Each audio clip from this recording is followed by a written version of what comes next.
A crisp breeze sloped off the snow-capped Lombardy Alps and blew into Milan, causing the daffodils Leonardo da Vinci walked past to sway in the wind as they displayed their spring splendour, while the smell from an orange grove lining his path wafted up his nostrils. His gait was long and purposeful, while his reddish-brown hair and beard, speckled with streaks of grey, flapped in the wind. A tall man, standing head and shoulders above many of his peers, Leonardo was undeniably handsome. His appearance oft aroused envy in less attractive members of his sex, while women, on the other hand, had been known to swoon in his presence.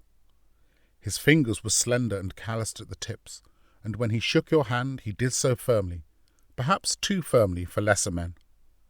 Below the furrows of his forehead, Leonardo's strikingly blue eyes could convey either the calm of wisdom or that a riot of thought was taking place inside his extraordinary brain. "Irksome fools, meddlers, peddlers, and thieves," he muttered, the sound of which carried to none but his own ears. Clasped between Leonardo's fingers was the source of this verbal consternation, a ducal summons. Earlier that morning he had discussed with his senior apprentice, Francesco, a polite and amiable youth, which primer to use on the Ancona for the second mission of the Virgin of the Rocks. No paint had been applied to its surface, only the pin-pricked outline of a sketch. "I painted them perfection," he complained to Francesco. "And do these miserable monks thank me? God forbid they do not."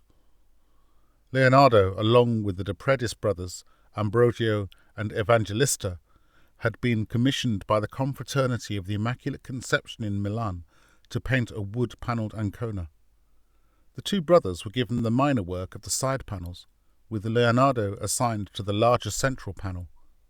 The brethren of the confraternity were vociferous in their disapproval of Leonardo's contribution. By a succession of court edicts contested over a period of years, and pleas to the Duke of Milan, Leonardo finally had his hands forced into yielding up a second panel for the confraternity. The original the Duke kept for himself, after taking a liking to its misty moodiness.